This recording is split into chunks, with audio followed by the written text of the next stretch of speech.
York right now, and this is the location, this is the setting for the play that I've written called The Drowning. What's unique about this location is that it's very unusual for a public swimming area, which I will pan to in a second, is located right next to and adjacent to a cemetery. And as we'll pan from the cemetery to the swimming area, it's about 500 meters, maybe a little bit more, from the actual swimming site to the cemetery. That gave rise to my idea for the play, which will turn into a screenplay called The Drowning. Boonville is a town of 2,200 people located in upstate New York, a little bit to the north of Utica and to the west, or rather northeast, of Syracuse. What we'll do now is I'll pan the entire area. You'll see the park in the distance will be the pond where the main setting of the play occurs, as well as the cemetery. So between the pond, the public swimming pond, and the cemetery that make this location so unique. We'll do this right now. By the way, today is October 16th, 1994, and it's approximately 2 p.m. Eastern Time. The shadows are a little bit longer this time of year than we'd normally get during the summer, but it gives a good effect for the cemetery stones, the markers, or the tombstones. It's not such a good idea in the summer, though, to have these long shadows. I think any viewer would get the idea that it was later in the fall or early spring. By the way, some of the scenes that we're including would include scenes of the village that I will include later on this tape. Naturally, in studio shooting is a lot cheaper than sending a camera crew outdoors. But this is such a unique setting. We would get full cooperation of the town, including the Fire and Ambulance Corps, which I've already secured that permission for their use, as well as any extras.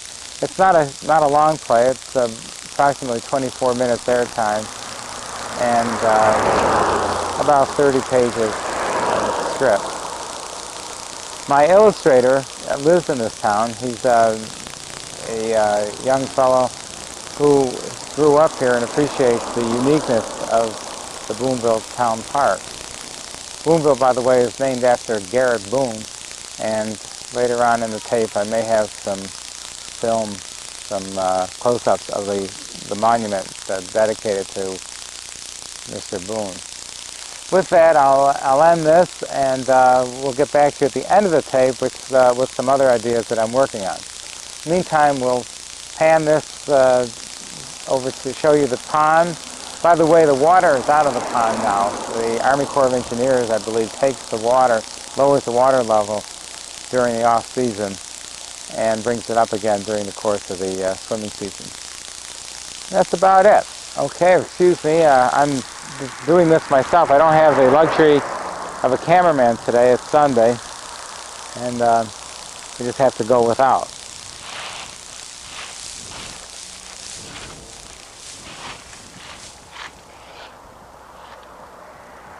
Okay, now we're just panning down. This is not actually centered, unfortunately. I'm going to have to manually do this. And the pond does not come into view very easily. What I may do is do the cemetery first. And we lost a leg here on the tripod. I guess we're not level here, and my tripod is off. This is just an amateur shot here of the cemetery, and this is down here is the caretaker's house of brick. It really isn't his house, but for the sake of the story, it's his house. We'll get a better shot of that in a second. And we're just going to try to pan down to the pond, which we're blocked out, unfortunately, from this particular perspective. We'll get a better perspective for the pond.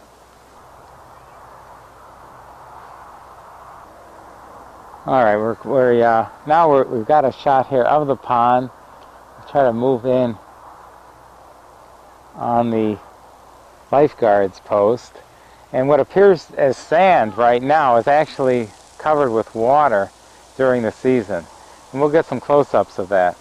Now I just want to emphasize this is the town park. We're facing into the sun. We may get some glare off the sun.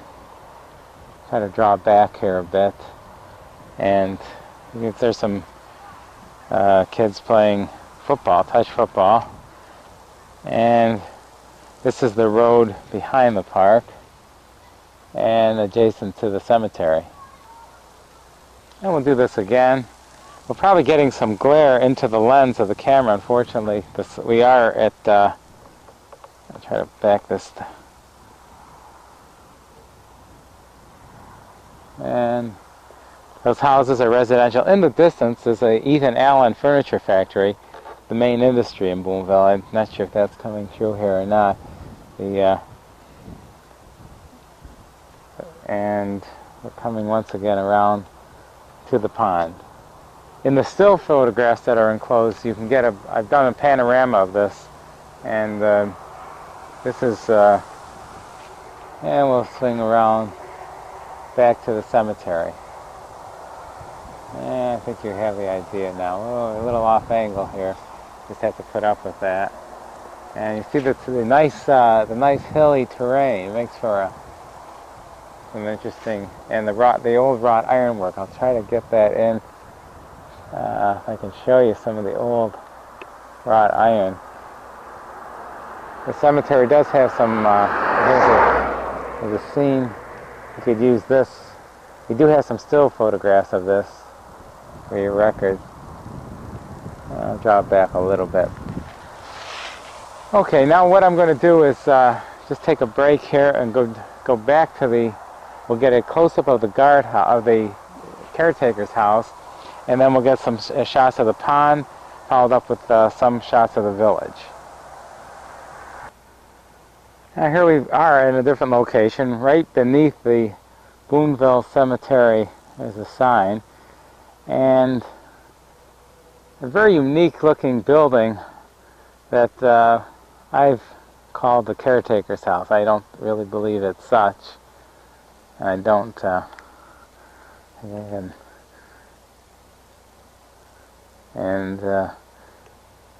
it's a nice red brick building. I hope the tones come out on the tape.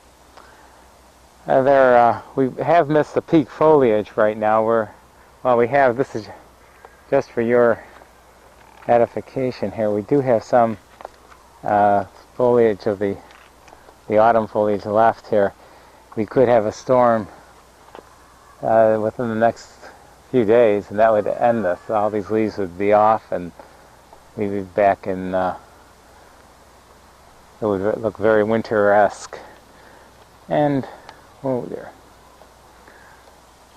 And here's some cemetery. Give you an idea of how the cemetery looks from a panned shot. Okay, now I'm going to take a chance here.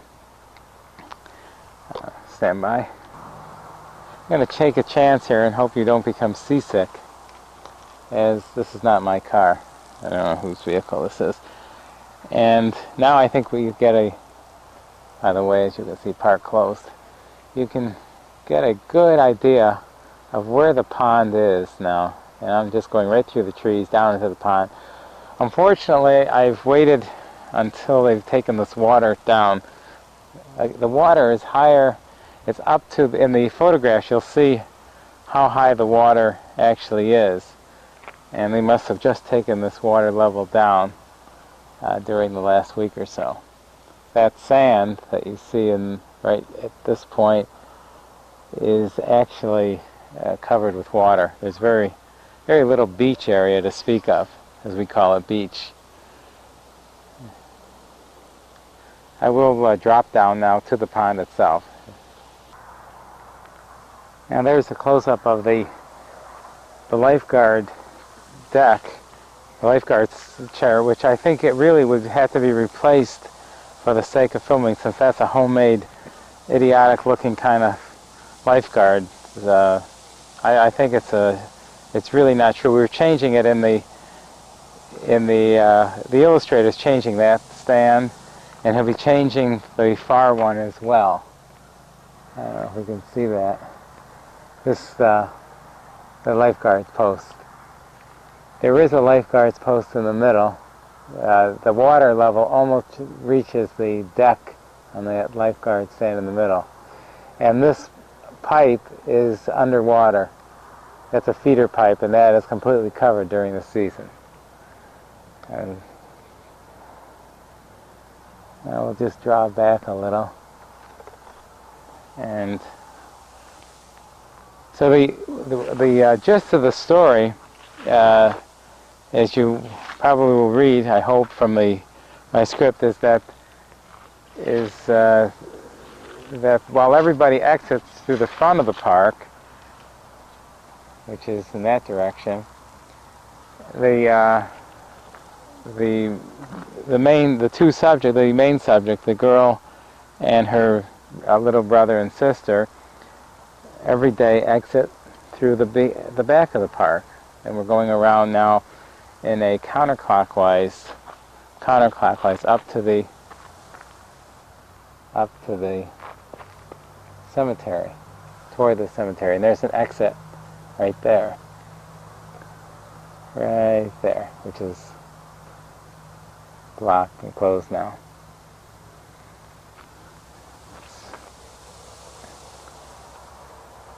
So that's this would be the main location. This would be the main location for this is the setting and the main location for the screenplay, for the play. Now, in the first 6 or 7 scenes, we go from the underwater scene of the victim drowning to normal action in the town, to back to the underwater scene of the victim drowning, to the normal scenes of the lifeguard not paying attention, back to the victim drowning, increasingly faster pace, until finally we get the scene of with the lifeguard grabbing the victim, and the motion and the sound corresponds. At that time, the sound corresponds to the action. So I will run through this again at the end of the tape, but for expediency's sake, I've kind of brought the cart before the horse here, because I wanted you to get the picture of the setting and the feeling that we would set up here, using the cemetery in the background as well as the pond. Without this close distance, then the cemetery, then the whole story falls apart. And the weather, we can count on about 150 days of sunshine here in this location. So it is a possible site for actually doing this play. There's a plethora of extras, a plethora of help from the town, and I think there would be no problem in there actually would be no problem in shooting on location here, should your studio desire.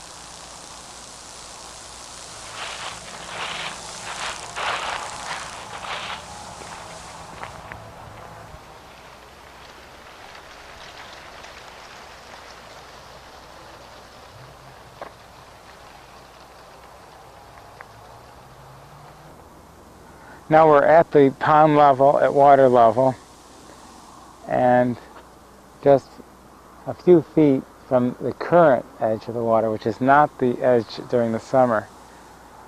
I stressed that a dozen times. And the pool is closed now. There's Pool closed on the lifeguards for our ending scene.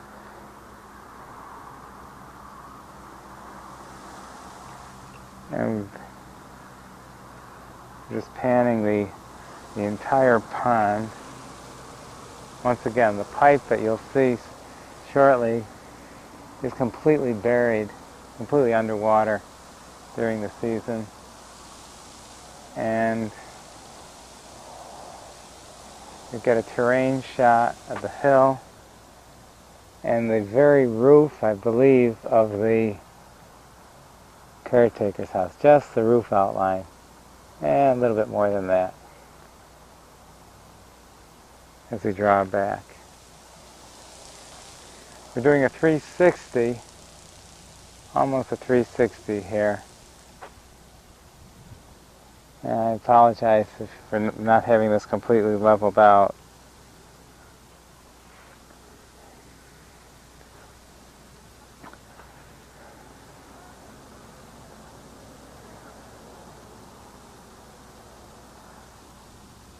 Okay. Now that I have your attention, I hope, I'm going to discuss a couple of other ideas that I have for the, oh well, we're way off angle here. Let's try to get this down. Try to get this somewhat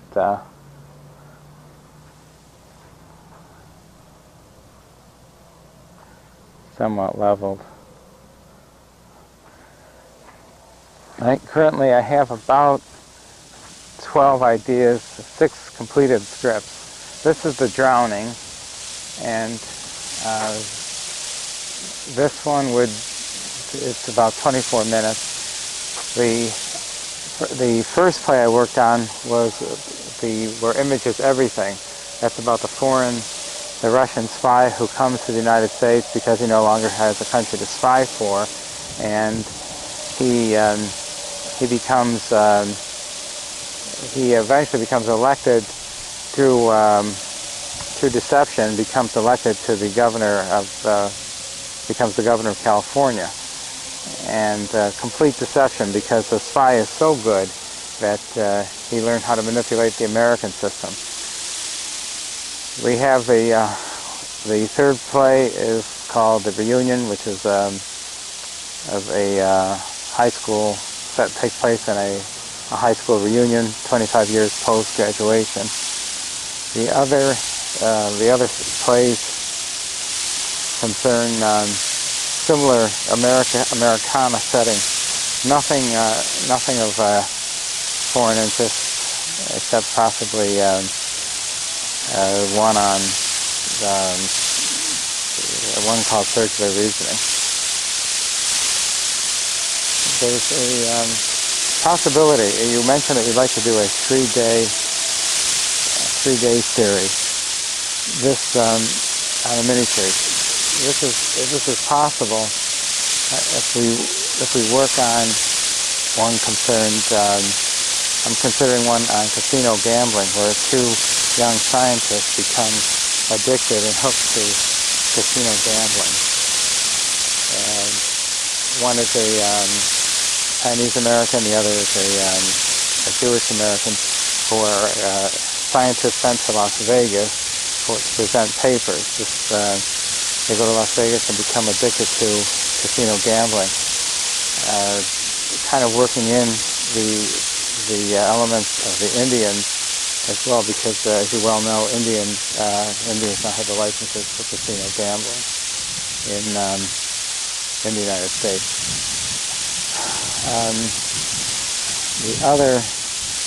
This would be could be a 3-day miniseries, a 6-part miniseries, and taking it from the point of view of the Indians running the casino, as well as the 2 addicted. By the way, this sign here says, you can enter that pool closed, no swimming or wading unless lifeguards are on duty. And this sign here says the same.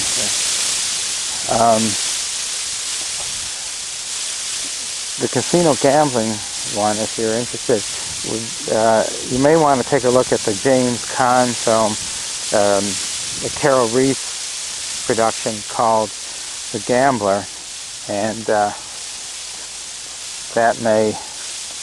that was done, I think it was released in 1982, maybe a little bit earlier. I don't think it was a success at all. But it did address the problem of addictive gambling, and I think we're going to see more of that since we have casino. As a matter of fact, we have a Indian-run casino about 22 miles from here right now, maybe a little bit, and they're doing extremely well. And I think we're at the right time, in the right place to do a mini-series on casino gambling, and especially those that get sucked into it, mom and pop kettle types. They're getting all the farmers around here. This is a rural farm area, upstate New York, as you probably know. So my background, my intent is to get some of these plays produced by your studio or a comparable studio, and get them on the air as soon as possible. Some could be considered dated. Or date sensitive. That's where image is everything, because with the Russian spy, people will forget that there ever was a Soviet Union if we don't get this out in a hurry. So I do have a illustrator breadboarding this right now. You are receiving the initial breadboard scripts, the breadboard sketches rather, of this play, the Drowning. I guess that's about it. I'd like to cover a lot more, but I know your time is limited. We're shooting into the sun here. I don't know if you're just seeing my shadow. I think we're going to turn this around because I want to, as long as I do have your attention, I'm not going to let you go that easily. We've got 30 minutes of tape here. I'm going to use every minute possible. I hope I didn't make you seasick that time. Okay. This tape is not going to be edited. You're getting it unedited. I don't have the facilities nor the wherewithal nor the wish to edit this. This is pretty much a 30-minute spontaneous speaking on my part, something I'm not accustomed to doing. All right, so we're talking about this play, The Drowning. We've talked about where image is everything, the Soviet spy who comes to the United States and becomes governor of California. We've talked about the reunion. I haven't given you too much detail about the reunion. Circular Reasoning is another play where a fellow comes up into the country looking for his aunt, and is somehow or another gets lost, and it's what he goes through to get reoriented is the main substance of that play. There are a couple of other ideas that I'm working with right now. There's one of the telepathic fast food worker works at a fast food restaurant and is telepathic to the point where as soon as the patron comes in to order the food, the fast food attendant just turns around and gives the complete filled order directly to the patron. This is a very successful. He's promoted where he's supervised. Unfortunately, I have no way of. I don't know what kind of soundtrack is on here. I can only see the visual. This is a first-generation 8mm camera, so I'm forced to deal with the good as well as the bad. But I realize that I'd like to get some of these done. I can put them into screenplay format using the computer program Scriptor, or another program which is probably studio acceptable to your studio. In lieu of that, or I should say in place of that, with the help of my illustrator, I can storyboard out most of the scenes and send them to you as such. You can look at these, avoid a lot of verbose verbiage, verbiage in the plays. You can get a quick idea of what they're about. As far as who would do these, the narrations, naturally, I would like to do the narratives myself. I don't think I have the voice, nor the ability, nor the look to do it. So that's but I would just turn it over to the studio. And let's get back to the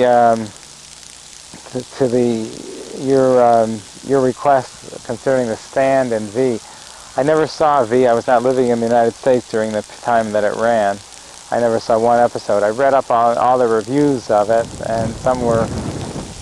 There was one in the New Republic. There were a few other reviews, none of which struck me as being as giving the V high grades.